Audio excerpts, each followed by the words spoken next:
Tá? Opa, estou aumentando sem querer aqui. Opa, agora mudou. Tá vendo? Aqui está o meu 0, 0. Então o pêndulo subiu, quase voltou, no fim ele terminou a volta 2π radiano depois. Tá? Então o que acontece? Aqui é como se eu tivesse atratores, né? Pontos que atraem a trajetória da solução. O 0, 0 é 1, tá? O 2π0 é outro, e assim por diante. Né? Então, conforme eu vou aumentando a força ali da pancada inicial, eu vou sendo capturado por diferentes trajetórias. Né? Então, vamos mostrar aquela história que eu falei para vocês, que um epsilon antes, o meu sistema segue um caminho, um epsilon depois ele segue outro caminho. Aqui, não sei se está dando para ver, mas o ômega limite aqui está entre 17 e 18. Então, eu vou fazer o seguinte, 17,5. Tá? Então, 17,5, ele é atraído pelo 2π0. 17. Deixa eu tirar o mouse da frente, né? 17,4, 2, opa. Ó, entre o 2 e 3, 17,2 e 17,3 é o meu divisor de águas. Então, eu vou voltar no 17,2, vou botar um 5 aqui, tá? Ó, 17,25, ele vai para o 2π0, 17,24 vai para o 0, 0. Então, estou dividindo o intervalo aqui, estou fazendo uma bissecção, né? Então, 17,244, 243, 242, 241. Percebe? Então, olha como é que vai ficando o meu sinal aqui, ó. Vou até melhorar um pouquinho. Está no alto esqui, então deixa. Então, está vendo que a posição angular ela se torna complexa. Né? Ela, inclusive, não volta para o zero. E aí, o próprio conteúdo frequencial do meu sinal também vai ficando complicado. Tá? Então, esse é o problema daquelas bifurcações. Né? E eu vou mostrar para vocês que em escoamento bifásico pode ter isso. Tá? Eu só quero fazer mais um único experimento. Vou voltar no 0, 0 e vou mostrar a perda de linearidade aqui. Ó. Então, eu vou pôr a amplitude do torque igual a 1. Tá? Amplitude do torque igual a 1. A frequência do torque é 1. E lembrem-se que a frequência de ressonância é 7. Então, dá para ver o seguinte, são pequenas oscilações muito aproximadamente senoidais, tanto que você tem um pico muito pronunciado no 1 Hz, no 1 radiano por segundo, tá? E tem um ligeiro, ele está com uma pequena vontade de oscilar em 7. Se fosse um sistema linear, perfeitamente linear, ele oscilava, né, não teria essa segunda frequência. Agora, olha a trajetória aqui no espaço de fase. Tá? Isso é uma coisa importante também para a gente entender regime de escoamento. Eu comecei no 0, 0 e comecei a aplicar o torque. Ele tem um transiente inicial aqui, que não está muito curto para enxergar aqui, e aí ele tende para uma trajetória limite, que é esse círculo aqui. Isso aqui a gente chama de ciclo limite. Tá? E um detalhe, obviamente, essas trajetórias, elas não podem se cruzar nesse diagrama. Por quê? Porque se uma trajetória dessa se cruza, significa que você tem duas opções, ou ir para a direita ou ir para a esquerda, para uma mesma situação de posição e velocidade. Então, isso aí, para um sistema causal, não é possível. Tá?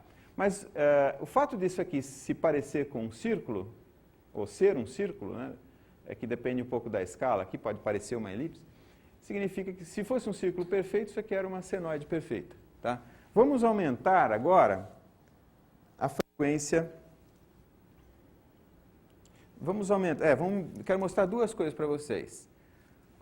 O começo não é exatamente caos, mas eu quero mostrar duas coisas. A perda de linearidade e o começo do que seria uma instabilidade, uma erraticidade. Não é exatamente caos no sentido matemático da palavra. Então, eu vou mexer na frequência para mostrar a ressonância. A frequência de forçagem aqui é 1, tá? A frequência do torque é 1, e a de ressonância é 7. O que acontece quando essa frequência se torna igual à frequência natural do pêndulo? Então, 2, tá vendo? Esse pico se deslocou para o 2, 3, 4, tá vendo aqui, ó? Eu não sei se dá para perceber, a amplitude aqui está aumentando bastante. Né? Eu acho que vocês não estão vendo, porque o traço ali está em vermelho. Vamos fazer uma edição online aqui, ó. Eu vou mudar. O traço vermelho vocês não estão vendo, né? Então, vou mudar ele para amarelo. Mudar ele para amarelo. E vou pôr um amarelo mais gordinho aqui, aí aparece mais. Então vamos lá. Vou voltar para o 1, porque eu... Opa. Pronto. Ok? Então, está lá, estou aumentando. Repara que a resposta, que é esse sinal branco aqui, ela vai, na medida em que a frequência de forçagem se aproxima da frequência natural, ela vai aumentando, tá vendo? Ó? Aqui está no 6, aqui no 7, tá vendo o branco bem em cima aqui do amarelo. E ao ciclo limite, ele é o máximo, e aí começa a diminuir, ó. Começa a diminuir. Ok? Tá vendo? Que a amplitude, que a resposta é o branco aqui, né? E olha o ciclo limite, como é que ficou. Vamos voltar para o 1 e vamos só ver a tal da perda de linearidade. Aí pronto. Então, a perda de linearidade é o seguinte, é aquela história, né? Eu estou forçando o meu pêndulo. Para pequenas oscilações, seno de x é igual a x, vamos falar assim, para pequenas oscilações. Então, ele é linear. Então, dá para ver que é quase uma senoide e o meu ciclo limite é um círculo. Se eu começar a aumentar a amplitude dessa oscilação, então ela vai deixando de ser senoidal. Vamos ver o que acontece aqui nesse diagrama aqui, isso vai ser importante depois. Tá? Então, vou aumentar a força do torque, tá? Aumento a força do torque, aumenta a amplitude da resposta. Tá? Está aumentando, aumentando. Tá? Essas oscilações aqui, não se preocupem com elas, porque esse é o transiente do início do movimento. O importante é o limite dessa trajetória. Tá vendo? Estou forçando aqui, estou forçando. Começa a aparecer um outro pico aqui, ó. Não sei se vocês estão vendo. Tá? Significa que essa forma de onda aqui, ela está deixando de ser senoidal. É periódico também, mas está deixando de ser senoidal. Está vendo? Apareceu um pico, outro, tá? Aí ela está bem nitidamente não senoidal. Olha aqui a trajetória no diagrama de fase, como é que fica. Tá? Ainda é uma solução periódica, porque isso aqui fecha, né? Tá vendo? Começou a ficar bem complicada. Olha a trajetória. Vai guardando essas figuras, porque depois nós vamos ver em bifásico isso aqui, tá? E aí pronto, aí agora a coisa começa a complicar bastante, quer dizer, é porque tem hora que o pêndulo dá 3 voltas assim, para, oscila, dá 2 para trás, 5 para cá, entende? Ele começa a ficar errático, a palavra certa é essa. E essa curva branca aqui, se a gente pudesse plotar, ela vai, volta, né? Ela tem, quer ver? Eu posso até mexer aqui, eu posso, por exemplo, aumentar aqui o tempo total de simulação. Tá vendo aqui, ó? Tá? Então é isso. Tá? Por enquanto tá bom. Opa. Vou voltar para a minha apresentação. Então, com esse sistema dinâmico, nós vimos algumas coisas interessantes. Né? Essa transparência é para mostrar que eu tinha ido lá no LabVIEW. Né? E aí agora eu quero pegar essas ideias, ver esses conceitos todos e aplicar em escoamento multifásico. Então agora eu vou descrever uma aplicação e nessa aplicação nós vamos fazer o mesmo tipo de análise. Então imagina aqui uma sonda de condutividade, tá? Essa é uma sonda de 2 anéis, acho que a figura aqui está melhor. Ó. Ela tem 2 anéis, um anel de excitação e um anel de medição, que na verdade é segmentado em vários eletrodos. Cada eletrodo desse aqui, você tem a medida de condutividade entre o eletrodo de excitação e o eletrodo de medida. Essa sonda ela tem uma série de propriedades. Na verdade, se você plotar os sinais, se você plotar esses eletrodos aqui ao longo do tempo, os sinais desses eletrodos ao longo do tempo, isso daí praticamente dá uma imagem do tipo mapa-mundi do escoamento. Imagina o escoamento, você recorta o tubo no topo e abre ele assim, como se fosse um mapa-mundi, o Mercator, né, a planificação da esfera terrestre. Não é a imagem do escoamento, não é a imagem tomográfica do escoamento, mas é bem próximo. Tá? Bom, o que a gente pode fazer também é calibrar isso para medir fração de fase. Então você pega esses eletrodos todos, faz aquisição, etc., e programa uma rede neural para te dar, programa que eu digo treina, né? Uma rede neural, e ela vai dar para você a fração de fase. Essa rede neural funciona como, também não falei ainda de rede neural, vou falar mais à frente, mas para todos os efeitos ela é uma supercurva de calibração. Na verdade, ela não é diferente de um polinômio, por exemplo, que você ajusta, porque você tem que ajustar os coeficientes do seu polinômio, por exemplo. Na rede é a mesma coisa, você vai ajustar parâmetros internos em função de dados de entrada e saída, ou seja, você vai, mede a fração de vazio, por exemplo, com válvula de fechamento rápido ou com o que quer que seja, e treina a sua rede neural. A diferença é que ela vai ter, por exemplo, 16 entradas e uma única saída de fração de fase. Então, com isso, a gente consegue ter um sinal em tempo real de fração de vazio. Tá? Então, isso aqui, vou passar, são regimes que a gente pode medir naquela tubulação. A tubulação é de 60 milímetros de diâmetro e 30 metros de comprimento. Tá? E a gente tinha aqui começamos com 2, depois 8 sondas nessa extensão aí. Tá?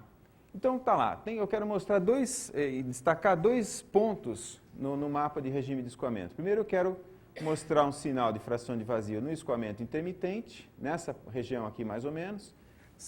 É um escoamento lento ali, né? São sucessões de pistões e bolsões de ar lento. E um regime altamente aerado, quer dizer, a velocidade aqui é bem alta, na verdade está errado esse ponto aqui, é próximo, um pouco antes do 10 aqui. Ah, não, está certo, é que aqui é o gás, confusão.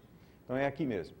Tá? Então é um escoamento a bolhas altamente aerado, uma alta velocidade de líquido, então alta turbulência, aí essa turbulência vai erodir qualquer agregado maior de bolhas. Tá? Então olha aqui o sinal do escoamento intermitente. Essa escala aqui, apesar de estar 1 aqui, ela não é normalizada não, tá? Isso aqui é volts. Aqui a gente vai na amplificação e eu seto mais ou menos para ficar 1. Então está aqui o sinal de escoamento intermitente e o sinal bolhas. Tá? Então vamos ver lá no diagrama de fase. Na verdade, exatamente aquele programa que eu mostrei para vocês, né? Que depois eu posso mostrar mais aqui. É o diagrama de fase, quer dizer, aqui está a fração de vazio, nesse eixo, e aqui a derivada temporal da fração de vazio, no outro eixo. Então, esse aqui é um diagrama de fase. Tá vendo que isso aqui tem uma trajetória característica nesse espaço. Por outro lado, o escoamento a bolhas tem uma bagunça aqui. Tá? E eu já vou mostrar o que significa. Quer ver? Vou mostrar já então, porque isso aqui também eu consigo medir com vocês. Não, nesse aqui, ó. Quer ver? Eu tenho outros regimes aqui para mostrar. Por exemplo, o anular. Está vendo? O anular, aqui é o sinal do escoamento anular, aqui é o espectro, que é a transformada de Fourier, né, do regime anular.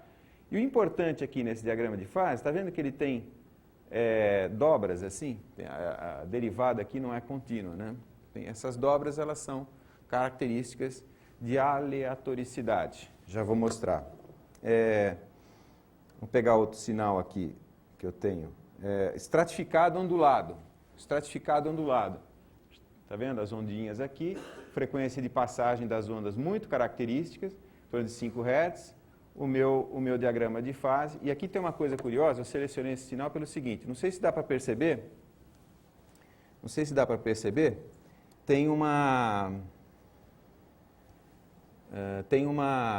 aqui acho que é mais fácil mostrar, tem uma modulação aqui, ó, além da frequência das ondas, você tem uma modulação de amplitude aqui, ó, é como se essas ondas estivessem moduladas por um envelope aqui, ó, tá? Ou seja, essas ondas estão crescendo e diminuindo, crescendo e diminuindo. Essa modulação tem a ver com a perda de estabilidade desse regime e o diagrama de fase, então, ele enche e desincha, tá? E essa frequência mais baixa que aparece aqui em torno de 1 Hz. Tá? Depois eu vou mostrar para vocês. Quer ver a última coisa que eu quero mostrar? Agora é o seguinte, eu vou voltar aqui atrás do LabVIEW e vou gerar um sinal aleatório, tá vendo?